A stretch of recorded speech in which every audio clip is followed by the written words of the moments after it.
E aí, pessoal, tudo bem? Olha só, isso daqui é um projeto novo para eu tentar ajudar um pouco mais vocês na monitoria, né? Vou tentar fazer assim, algumas aulas. Na verdade, não queria chamar de aula, mas mais um bate-papo para a gente conversar sobre as aulas que a gente vai ter com a professora no dia seguinte, na semana seguinte. Próxima vez vou tentar liberar essa aula um pouco mais cedo do que eu estou liberando hoje, porque hoje que eu parei aqui para fazer e tive essa ideia.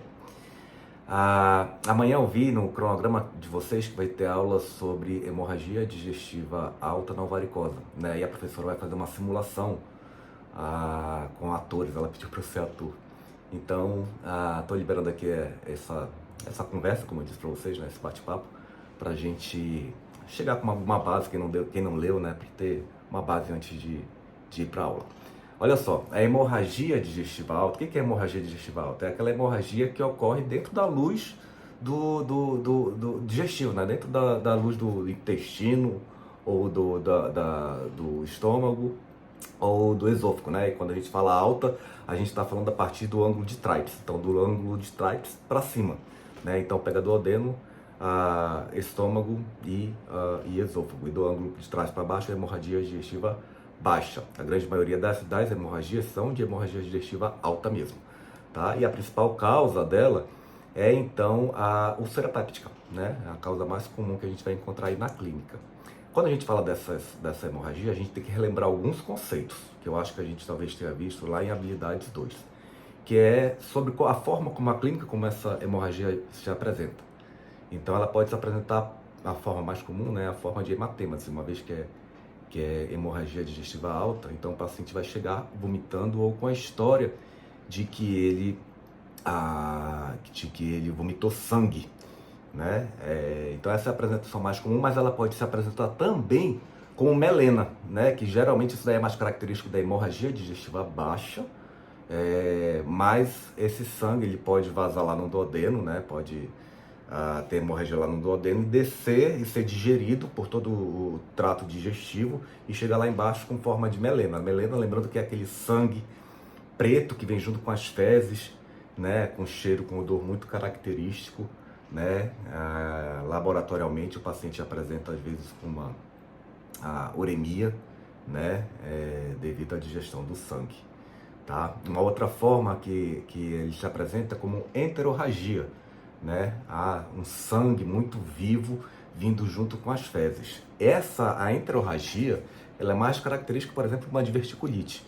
Então seria uma hemorragia digestiva baixa, tá? Mas aí quando a gente fala, por que a gente tem de uma hemorragia digestiva alta? Às vezes o sangue é tão grande que não dá tempo de passar pelo processo de digestão, né? Então ele chega já lá embaixo muito vivo, tá? Uma outra forma de apresentação é como uma hematoquesia, tá? A hematoquesia é aqueles feixes de sangue junto com as fezes, né? E esses feixes de sangue eles são mais característicos de doenças oroficiais, então a gente sempre tem que ter isso na cabeça. Parece mais com doenças oroficiais, mas não podemos descartar uma hemorragia digestiva alta. Então são essas palavrinhas que eu queria que vocês tivessem na cabeça, tá? Que são as características da manifestação dessa doença, né? Hematêmese, melena, enterorragia e hematoquesia, tá bom? Bom, então você tem, como eu disse, amanhã é uma aula prática, então eu acho que ela vai cobrar muito a conduta de vocês, né? Então vocês têm um paciente que está sangrando ali, né? Vomitando sangue ou tendo sangue nas fezes, na sua frente, né? Como é que esse paciente vai se apresentar além disso?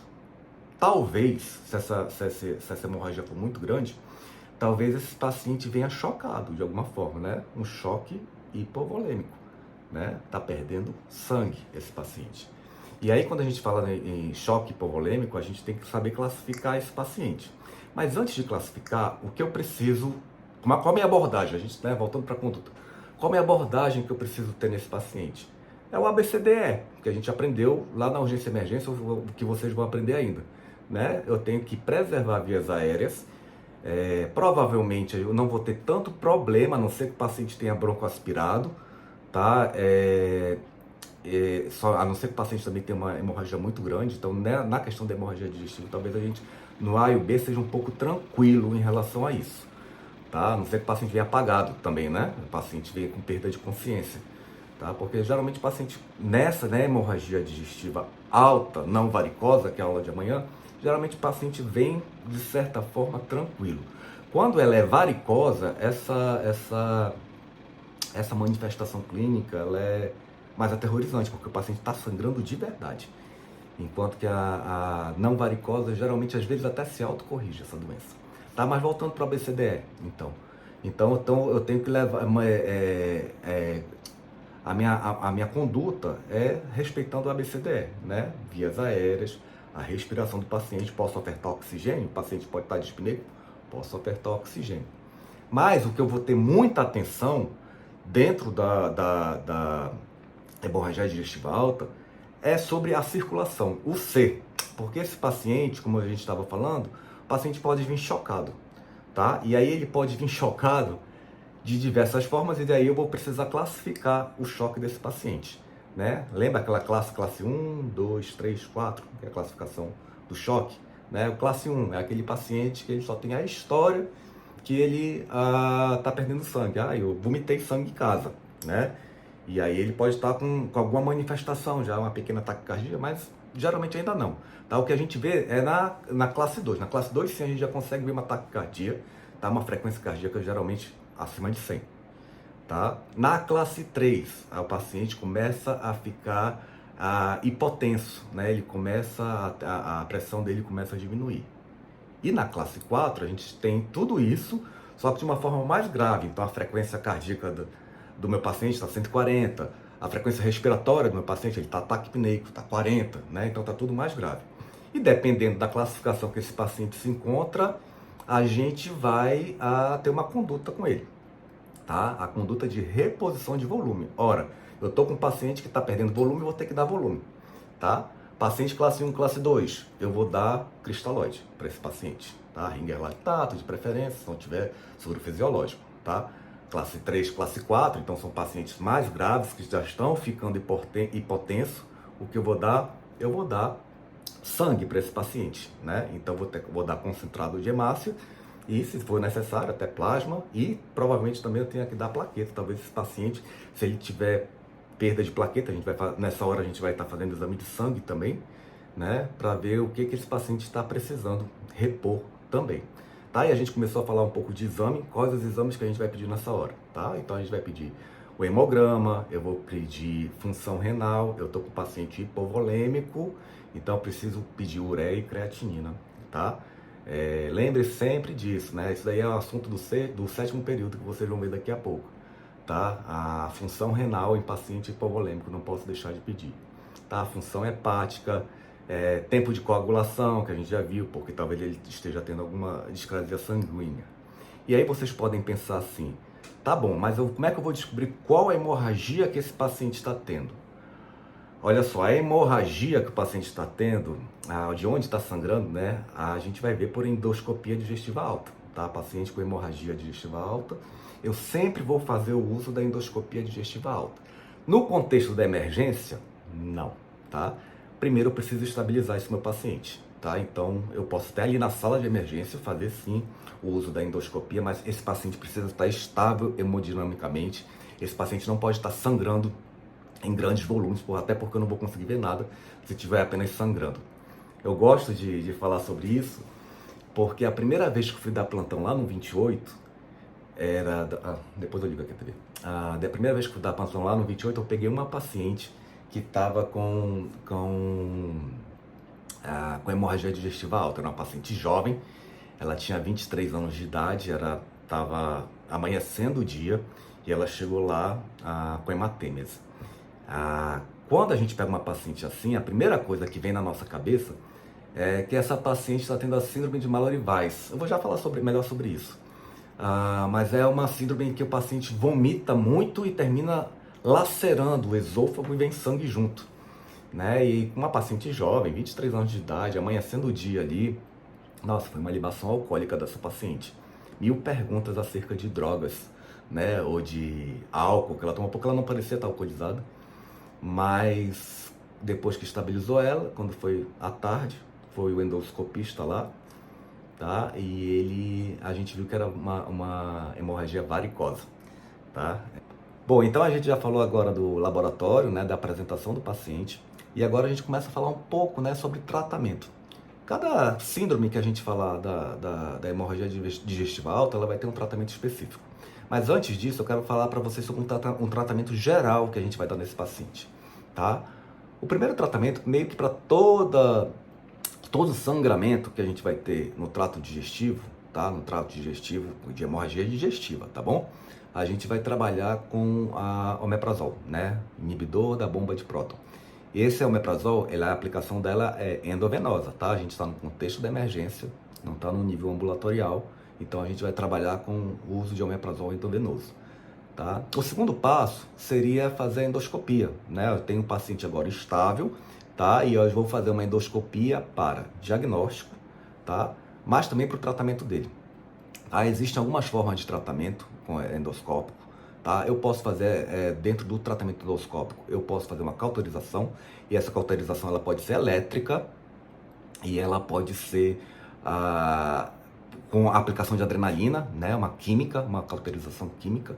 Eu faço aplicação de adrenalina, tem uma vasoconstrição, posso fazer uma cauterização elétrica. Sabe aquele bisturi elétrico que a gente usa na cirurgia, né? Dá uma queimadinha ali para conter esse sangramento, tá?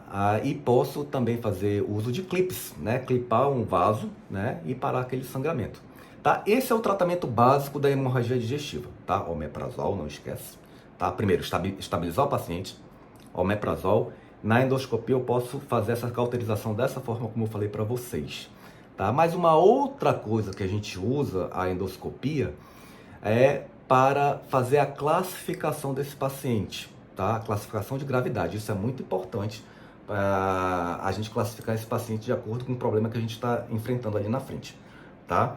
Então, a classificação que a gente usa é essa classificação que eu estou mostrando aqui para vocês na tela, que é a classificação de Forrest, tá? É uma classificação que cai bastante em concurso. Forrest classifica o paciente sangrante em 3 níveis, de acordo com o sangramento dele, tá? Mas seus níveis têm suas subdivisões. O primeiro é a classificação 1 de Forrest. A classificação 1 de Forrest é aquela classificação que o paciente está sangrando. Então, classe 1, o paciente está sangrando. Existem 2 formas de sangramento do paciente. Ele pode estar sangrando por jato de sangue. Então, quando eu passo o endoscópio, eu vejo lá um jato, né? Olha só, sonoplastia, um jato saindo de sangue, tá? Essa é a Forrest 1A. Ou pode estar em babação, né? O sangue só escorrendo ali. Essa é a 1B, tá? Também agora a gente tem a classificação de Forrest 2. Essa classificação de Forrest 2 é aquele sangramento que acabou de parar, tá? Já não está mais sangrando, mas a gente vê que aquele paciente, se tocar ali, vai sangrar, tá bom? Eu tenho a classificação de Forrest 2A, que é aquela que a gente vê a úlcera, a lesão, e vê um vaso ali, passando o vaso que estava sangrando ali, tá? Então a gente consegue ver o vaso, tá? A 2B é que eu tenho um coágulo em cima daquela região, né, em cima daquela úlcera, um coágulo vermelho, tá? Um coágulo recente, tá? E a 2C é aquele, não é mais o coágulo, é aquela hematina. A gente já é uma evolução, né? Já é aquele sangramento que já tem aquela hematina já meio branca, meio opaca ali por cima, tá? Mas que a gente vê que ela ainda não está bem formada, que se eu tocar lá, né, aquela fibrina vai sair, vai começar a sangrar novamente. Alguns autores, eles falam que para a correta classificação de Forrest, eu tenho que, na verdade, tirar essa fibrina e tirar esse coágulo para ver o que tem embaixo, tá? Dependendo se sangrar, por exemplo, se eu tenho uma classificação de Forrest 2B e eu tiro esse coágulo e esse coágulo de repente ele começa a sangrar em jatos, então a minha classificação não vai ser, na verdade, 2B, vai ser, na verdade, classificação de Forrest 1A. Tá? Alguns autores usam essa forma de abordagem, né? Essa forma de intervenção em cima da lesão, outros autores não sei qual é que a professora vai adotar, mas vocês precisam saber disso daí. Uma outra coisa interessante também são riscos de sangramento dessa lesão. Então tem uma lesão ali que está sangrando, qual o risco de ressangrar? A lesão que tem mais risco de sangramento é a lesão 1A. Tá? Eu estou sangrando em jato, quando ela para, ela tem o risco de voltar a sangrar novamente, tá? E a segunda lesão que tem mais risco de sangrar é a lesão 2A e não A1B, tá? Não é aquela embabação, é aquela que já está com vaso sanguíneo lá, que acabou de parar de sangrar, tá? Então a sequência de risco de sangramento é, primeiro, Forrest 1A, segundo, Forrest 2A, terceiro, Forrest 1B, tá bom? E por fim, a gente tem a classificação de Forrest 3, tá? Quais são as lesões que tem classificação 3? São aquelas que você vê que já sangrou e já está cicatrizando, tá? Tem ali um fundo cicatricial, então houve sangramento em algum momento e essa dificilmente vai voltar a sangrar novamente, tá bom?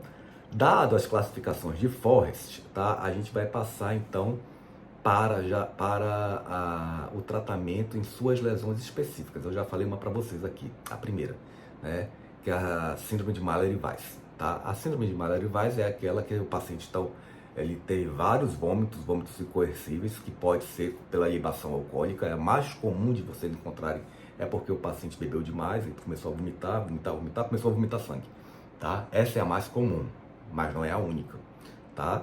Pacientes grávidas, por exemplo, vomitam demais, tá? Paciente com pancreatite vomita demais. E aí, qual vai ser o tratamento para eles? Lembra, a gente já falou sobre isso, tá? O tratamento é estabilizar o paciente, omeprazol, a tentativa de contenção do sangue com, primeiro, a endoscopia para classificar, né? A tentativa de contenção sanguínea com cauterização, com eletrocauterização, adrenalina, tá? Ou clipagem, tá? E o tratamento da doença de base. Então, se é pancreatite, vou tratar uma pancreatite, né? Se é uma hematêmese, devido à gravidez, o paciente está grávido, vomitando demais, bora dar uma medicação, lembrando que nem toda medicação a gente pode dar para a grávida para enjoo, mas uma medicação que seja apropriada para ela, tá bom? E assim a gente vai tratando, então, de acordo com a necessidade desse paciente. Tá bom? Uma coisa que eu não falei lá atrás, que eu queria ter falado, agora que eu lembrei, o que faltou falar? Foi o tratamento cirúrgico. Olha, o tratamento cirúrgico, ele também faz parte daquele tratamento básico, tá? O que é o tratamento cirúrgico? É você fazer a rafia, né? Você fazer a sutura do que está sangrando. Tem uma úlcera péptica lá, vou rafiar, tá? Só que ele só é feito em tratamento refratário ao tratamento endoscópico, tá bom? Então, primeiro a gente vai fazer o tratamento com endoscopia, com omeprazol, não deu certo, aí a gente pode lançar mão da cirurgia, tá? Outras formas de manifestação dessa doença, a gente pode ter, por exemplo, lesão aguda da mucosa. Como é que eu tenho lesão aguda da mucosa? Pode ser por trauma, tá? Pode ser, quando a gente fala lesão aguda da mucosa, também a gente está falando aqui de uma úlcera, que pode ser, tá? De alguma forma houve alguma lesão daquela mucosa. Uma outra forma também, que é muito comum às vezes no paciente que está internado, né, que a gente está usando droga vasopressora, essa vasopressão às vezes é tão grande que termina fazendo isquemia da lesão da mucosa, ou da mucosa gástrica, e aí termina quando tem a reperfusão, ela está lesionada e aí termina sangrando, tá? Então o tratamento, mais uma vez, vai ser em cima da contenção, tá? E tentar ver qual é a causa de base desse paciente para tratar esse paciente pela causa de base também, tá? Que mais? A gente falou isso. Sim, existem sangramentos que são sangramentos que estão fora do tubo digestivo, tá? Então tem uma doença chamada hemossucos pancreáticos, tá? O que é hemossucos pancreáticos? Quando o paciente tem uma pancreatite, essa pancreatite é tão intensa que terminou lesionando algum vaso dentro do pâncreas, e aí esse vaso sangrou, tá? Para dentro do ducto que tem dentro do pâncreas, eu acho que é ducto de Warthow, é W-A-H, eu não lembro agora como é que se escreve, tá? Mas é esse ducto que tem dentro do pâncreas, e aí esse ducto leva até o duodeno termina sangrando lá, tá? Então, hemossuco pancreáticos, esse sangramento que veio lá do pâncreas, do tratamento, tem que tratar a pancreatite desse paciente. Que mais? Tem a hemobilia, tá? Hemobilia é aquele sangramento que tem dentro do colédoco, dentro das vias biliares, né? Geralmente esse sangramento ele está relacionado a algum trauma. O paciente teve trauma, bateu o fígado e aí teve esse sangramento, tá? Também pode ser, claro, uma lesão na vesícula, mas o tratamento é sempre no sentido de você olhar para o fígado e tratar de repente a lesão que aquele fígado tá ali tá tendo. Eu falei ainda agora do pâncreas, tem uma lesão quando a gente faz uma CPRE, né, que é colédoco, pancreato, CPR, retroendoscopia, tá? Que você, quando você faz esse exame, que na verdade é uma endoscopia e você vai fazer uma pequena cirurgia dentro lá do ducto do pâncreas, você vai fazer uma papilectomia, às vezes o paciente pode sangrar também por lá. Então você tem que saber que às vezes é uma complicação desse sangramento que tem lá. E uma outra complicação, que essa talvez seja a complicação mais aterrorizante, que é quando o paciente tem uma fístula da aorta para a região interal, para o túbulo interal, para o duodeno, por exemplo. Tá? Que é uma fístula aortoentérica, então, enteroaórtica, não sei como é que deve ser o nome, mas é uma dessas duas aí, tá? A aorta entérica, é a fístula aorta entérica. Então, o que acontece? É quando o paciente ele tem um aneurisma de aorta, tá? E esse aneurisma cresceu tanto a ponto de fistular dentro da luz do intestino, do intestino, né? Do duodeno, tá? E aí o sangramento realmente é muito extenso, tá? O tratamento para isso é a clipagem da aorta. Você vai fazer uma laparotomia e fazer a clipagem dessa aorta para conter isso. Um outro motivo que acontece isso também, né? Então você fala assim, então meu paciente ele vai trazer história de aneurisma de aorta. É isso, tá? Mas um outro motivo é aquele paciente que fez tratamento para aorta e colocou uma prótese, né? A gente lembra, a gente faz tratamento de aorta colocando uma prótese endovascular, tá? E aí acontece que essa prótese ela terminou lesionando a parede do vaso da aorta, que lesionou a parede do duodeno e causou esse grande sangramento, tá? Então não é só a doença do aneurisma, mas também o tratamento que o paciente já fez.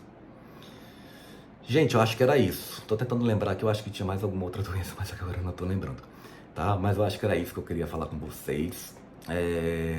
E amanhã a gente se vê. Então, espero ter ajudado e eu espero conseguir fazer essas aulinhas rápidas assim, com mais frequência, tá bom? Me digam depois se vocês gostaram, tá bom? Tchau, tchau.